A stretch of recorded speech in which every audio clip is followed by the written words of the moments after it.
Yet another regional meeting on the security in Afghanistan about what happens next when foreign troops leave the country in 3 years from now. Just who's calling the shots in war-torn Afghanistan?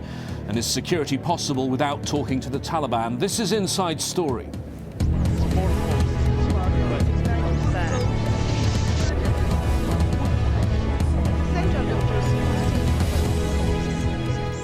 Hello and welcome to the programme. I'm James Bays. Another city, another conference. Delegates from Afghanistan and neighbouring countries are in Istanbul to discuss the country's security. It comes as international forces prepare to hand control of more Afghan districts and towns over to the government in Kabul. The US has also sent representatives to the conference, but many challenge the idea that the Afghan government is ready for this responsibility. At the opening of the conference, Afghan President Hamid Karzai has once again warned of the threat of terrorism. Terrorism is a menacing threat that does not just affect Afghanistan and Pakistan, but also other countries in our region. That is, India, Turkey, China, and Russia are also affected by this menace. The narcotics trade threatens the well-being of our nations. As the front lines in the fight against terrorism and the global narcotics trade, Afghanistan has served as a bulwark to the common security of the region. For more on this, I'm joined by our three guests. From Kabul, we have Waliullah Rahmani, Executive Director of the Kabul Centre for Strategic Studies, an Afghan-based think tank. From London, Aminullah Habibi, Research Fellow at the British Defence Academy. From Islamabad, Naveed Ahmed, investigative journalist. Well, it's about Afghanistan, so we'll start in Afghanistan. Waliullah, tell us, what do you think this conference is going to achieve or has achieved at this stage? Well, from reports that is coming out of Istanbul, I think Afghan leadership has been able to at least outwardly achieve some success in terms of regional aspect of the insurgency and conflict of Afghanistan. The show of solidarity of many of the nations and representative of those nations participated in Istanbul conference about confirming their further assistance to stabilization of Afghanistan and putting Afghanistan as one of the most important priorities of the region is, I think, a success for the nation and for the delegation of Afghanistan in Istanbul.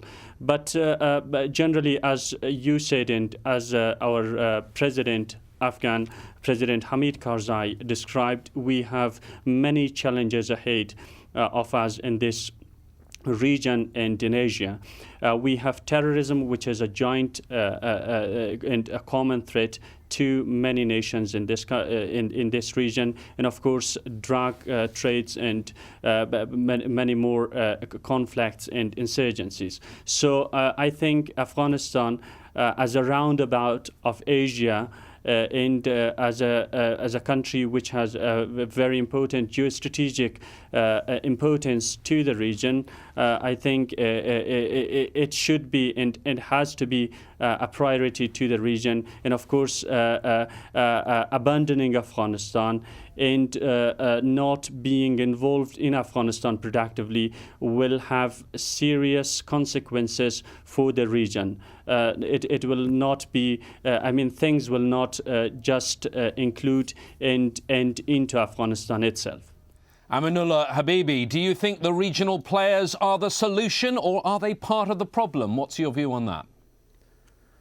They are part of the problem as well as part of the solution. And but what we have seen so far is that they have been part of the problem. Different countries have different interests in the region, but the main problem is that our neighboring country, Pakistan, is not giving up its policies of using the proxies and the militants as a means of achieving their interest in Afghanistan. Your previous guest said that the conference in Istanbul is, or was rather, a success, and I don't think if it is a success. We have inflations of conferences on Afghanistan, but the results, we haven't seen the results because the conferences do not change the realities on the ground. The realities on the ground is that as President Karzai said in various occasions, that the safe havens are on the other side of the border. Our neighboring country is using the militants as a proxy to create instability in Afghanistan. And I think unless a serious debate is started by the international community as well as the regional players to come to a point that Pakistan is asked what would make Pakistan satisfied to give up using these proxies, these militants, the Taliban, the Haqqani network in Afghanistan, and what would make Pakistan satisfied, what type of government Pakistan wants in Afghanistan, a friendly government, so be it.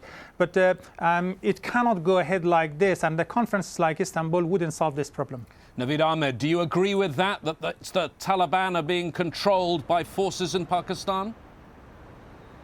I wonder how come Pakistan becomes so powerful after losing 35,000 people in just 10 years. And of course, that also involves attacks on its military installations and elsewhere.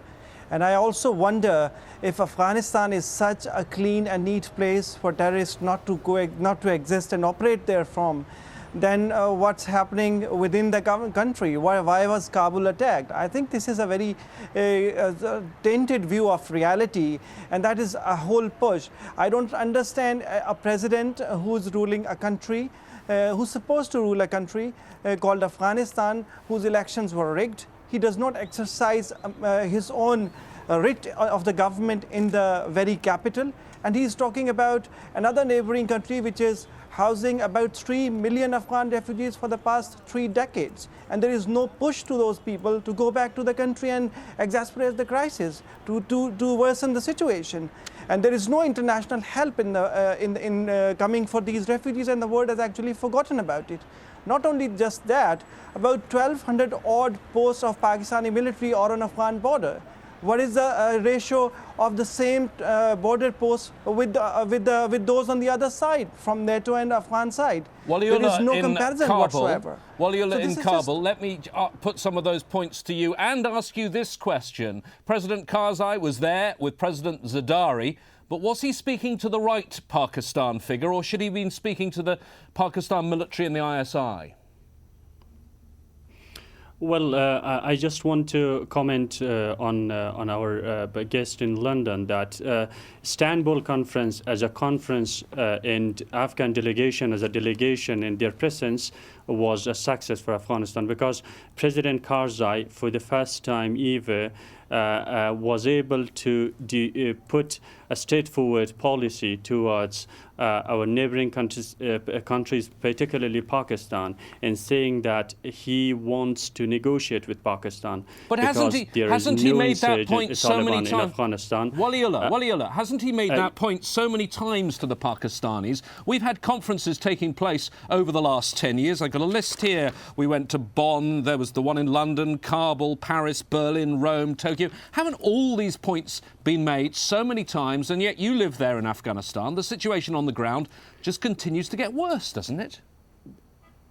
But he was not that clear as he was in Istanbul. And of course, the Afghan policy was not a straightforward policy. It was based on reconciliation with insurgents who are based in Pakistan. But the president was not mentioning Pakistani government. So I just want to say that it was a success from this perspective, which I mentioned. But coming to your question, I believe that it is a ground reality that unfortunately Taliban have been used as a proxy force in Afghanistan for several years. And of course, when there is an insurgency in any country, I mean the modern definition of insurgencies and the solutions and the strategies that are implemented for shows that whenever there is a source for insurgency outside a country, of course the host nation cannot cannot defeat that insurgency alone. I do believe that President Karzai is a legitimate Afghan president. Of course, every elections in this continent, and especially in South Asia, was not neat and clean enough to say that, okay, other nations have been able to define a very, democratic and clean elections, particularly in Pakistan. We have a military, establishment which is far more powerful than the political establishment there. So for that reason, I think as a legitimate Afghan president, he has been worried about the situation in Afghanistan. And of course, Afghanistan as a sovereign nation and state has not been able to be well established enough due to strategic mistakes of the international community and the Afghans in the past 10 years. And for that reason, of course, Afghanistan is not able to defend this country against the proxy forces, against the insurgents, and against those who are promoting the conflicts in Afghanistan alone. And for that purpose, while the international community is here, one of the main sources is to combat extremism and terrorism, which is a common threat for the region in Afghanistan, and it is a globalized threat. So, and of course, they are here, and they are trying to support the Afghan government. But in terms of the neighboring countries, I do believe that what should we do? I mean, there has been a lot said about Pakistan, and of course, Pakistanis are denying that. Well, let's speak to Naveed Ahmed about that. But both the other guests, Naveed, are saying that Pakistan is behind the scenes helping the Taliban. We hear of these proxy forces. Do not deny that there is some element of the Pakistan security forces that is involved, is backing the Taliban, the ISI or elements of the ISI? I'm an independent journalist and I'm not speaking for the government. For that matter, there is no doubt about that Pakistani government and Pakistani press and everybody says that there are some safe havens, there are some elements present in North Waziristan. But what Pakistani government has tried to say over the past few months, when American rhetoric for isolating Haqqani from Taliban has come up, that we do not have the military might and the right timing to attack them and then spread us more thinly and cannot sustain the controls that they have gained. There were operations done, about a dozen of them in Pakistan. The bigger one was in Swat Valley, where so many Pakistanis had to be displaced and they went back. And that has been the case in many other tribal regions, except for North Waziristan. At the same time, one must understand that there are so many incursions happening inside Pakistan. And there is no mention of how NATO is blocking the border from Pakistan to Afghanistan or from that side to this side. And there is hardly any capacity and intelligence available within Afghanistan about those. And when you talk about Afghanistan's overall problem and Pakistan being under military control, even if it has a democratic government, the credit goes to situation in Afghanistan. In 1979, General Ziaul Haq was strengthened because there was Soviet presence in Afghanistan and strategic compulsions forced the United States to back military in Pakistan. And the same happened in 2000 when General Pervez Musharraf came and took part and we were all protesting, but US and the rest of the players were supporting it. If Pakistani military is strong today and the world is complaining about it, this is because that. Having said that, today's military's resolve is very different from that of 10 years ago or during Musharraf time. Pakistani military has lost lieutenant generals, its own general headquarters were attacked, its own naval bases were attacked, our own aeroplanes have been burnt on the atomic. So there is a very different perception. But the problem is with the rhetoric. The rhetoric is that Washington is controlling and having all the right intelligence inside Pakistan, number one. Number two, Mr. Hamid Karzai's government is really in control of provinces like Ghazni and from Mazar-e-Sharif to Paktika and all those hosts next to Pakistan. This is all a farce. Well, let's ask our other guests about that. Let's ask Aminullah Habibi about that. The situation on the ground. Is Karzai really in control of these areas that have already been handed to Afghan control? What's your view on that? Well, he is to some extent in control of those areas. And let's not forget that since 2009, and beginning of 2010, the insurgents have lost their territories that they used to control in the areas like Kandahar and Helmand, for example. And we see the change of tactics and strategy that the Taliban are using now. Let's say the insurgents are using now through IEDs, through putting bombs, through suicide bombings. So would you say the security situation is getting better? Because I get very confused when I look at the statistics. Latest figures by the UN say year-on-year increase of attacks up 39%, and the military, NATO, saying that enemy-initiated attacks, whatever that means, are down 3% year-on-year. Which one is it, in your view, Aminullah? I think the second one is true, and we haven't seen any ground attack anywhere in Afghanistan. They used to, for example, in lots of districts in Helmand and Kandahar were in the hands of the Taliban. They were controlling it. They were, using as a kind of headquarter for themselves. But they don't have that anymore. And in most parts of Afghanistan, the security situation has got better. But in terms of the spectacular attacks that they are now using in terms of suicide bombing has gone up, and that is something that I think we should work on on the side of intelligence. But let me go back to the previous guest's views that Pakistan, there is no military might in Pakistan to do that. I think the military might in Pakistan is there to tackle the militants in North Waziristan or in the cities of Pakistan.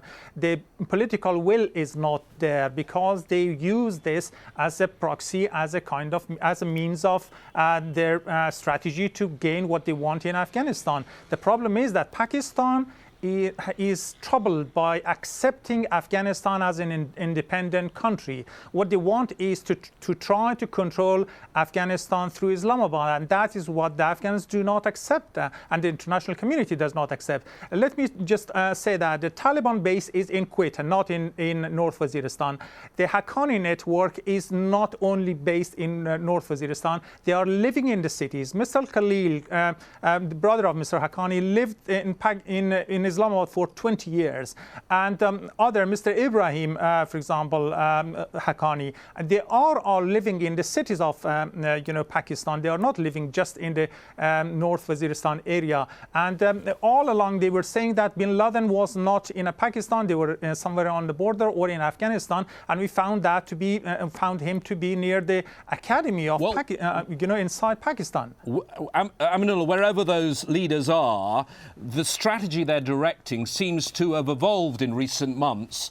Instead of fighting on the battlefield, they followed a pattern of high-profile attacks and assassinations, as you said. The police chief of Kandahar, Khan Mohammed Mujahid, was killed by a bomb on April the 15th of this year. His death was followed by that of General Dawood on May the 28th. Dawood was the police chief of 8 northern provinces and a powerful figure in the Interior Ministry.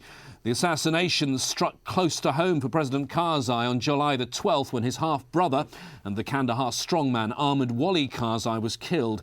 He was shot to death by a close associate, but the Taliban claimed they'd recruited the assassin.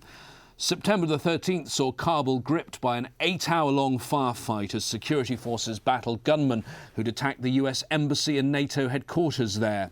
The US blamed the Taliban-linked Haqqani network. It seemed to be an audacious statement of intent, underlined just 7 days later when President Karzai's peace envoy and former president Burhanuddin Rabbani was killed by a Taliban suicide bomber. Waliullah in Kabul, that ended all the talk, didn't it, of some sort of peace deal. That's a key part of the Western strategy to pull out in 2014, to have a peace deal with the Taliban. Now all that's in tatters. Isn't that true? Well, but I do believe that if I got right your question, I do believe that there are serious pressure on Taliban and insurgents in Afghanistan that today they are not able to wage their attacks in a normal way. For example, right now, after the surge and Petraeus, the strategy in Afghanistan, they tried to change from ground their tactic from ground fighting two like high-profile attacks, and of course there should be a very strong mastermind for such a strategy and tactic in Afghanistan of targeting high-profile targets, because such targets could divide the Afghan nation, and of course these targets are identified from various ethnicities, where in a country that ethnicity and ethnocentrism is part of the identity, and of course these divides can have strategic benefits and interests for those masterminds of the Afghan insurgents and those who are supporting the Afghan insurgency. Waliullah, that these tactics are working. Aminullah, do you think that these sort of tactics, these high-profile attacks, are going to have a devastating impact on the Afghan population and on the whole plan of the Western allies to hand this over as quickly as possible in just 3 years' time? I think it will have a great effect on the population, but not on the strategies of the international community to hand over security, because these spectacular attacks is trying to win the war of perception, and this war of perception is that they've targeted. And as your guest said in Kabul, that these attacks cannot be done by some Taliban militants. The masterminds are there. They are planning. They are buying, and even buying and selling suicide bombers, whom to be killed, whom to be targeted. These are all planned on the other side of the border. And I think we should just one more point. To your guest from Islamabad said previously that on the refugees, Afghan refugees being in Pakistan, I think Afghans are appreciating that. Afghans are recognizing the legitimate interests of Pakistan. Pakistan has every right to ask for a friendly government in Kabul, in Afghanistan, and not to let any country like India, for example, to use Afghanistan soil against Pakistan. That's their legitimate interest, and we should deal with that, and we should accept that. But I mean, the problem is that Pakistan should accept this, that Afghanistan is an independent country, and it should run its affairs, and it is not a country that needs to be run through Islamabad. And that's why we are asking for this depth policy or strategic depth to be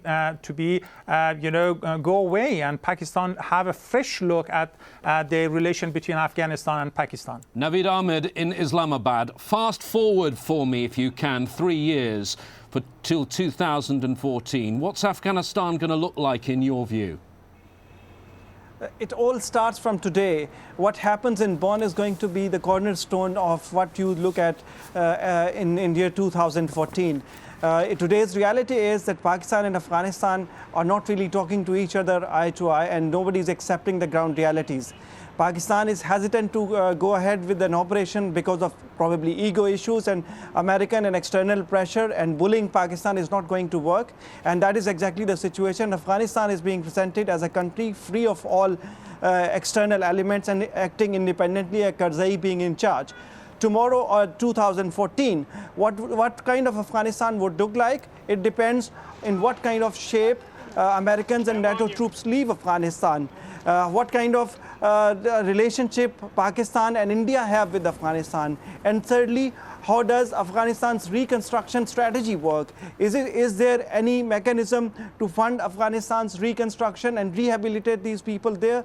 And lastly, and more importantly, how much of the other ethnic groups, particularly Pashtuns, who have been left out at the moment in Karzai regime, except Karzai being Pashtun, or a few others, are integrated in the system. Okay. Afghanistan's Waliullah, integrity is let me ask you important about for 2014 solution. Waliullah, you're there in Kabul right now. Let me ask you about 2014. Do you think there is time to sort out all of these problems?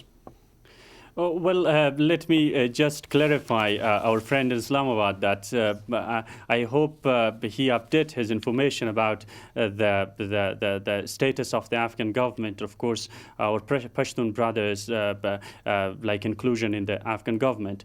I think that there are serious troubles in Afghanistan that we can't talk of a short timeline for that. I believe that the international community, as it is translated manipulated by what they call an exit strategy. I think that there has been a mixed signal and sometimes wrong signals from various media outlets that the international community will leave. As an Afghan citizen, I do know that there is a strategic commitment for Afghanistan, and of course from the international community and some regional players, and of course this commitment is beyond 2014, and of course there are many people who are talking of 2024 as a timeline that the international community.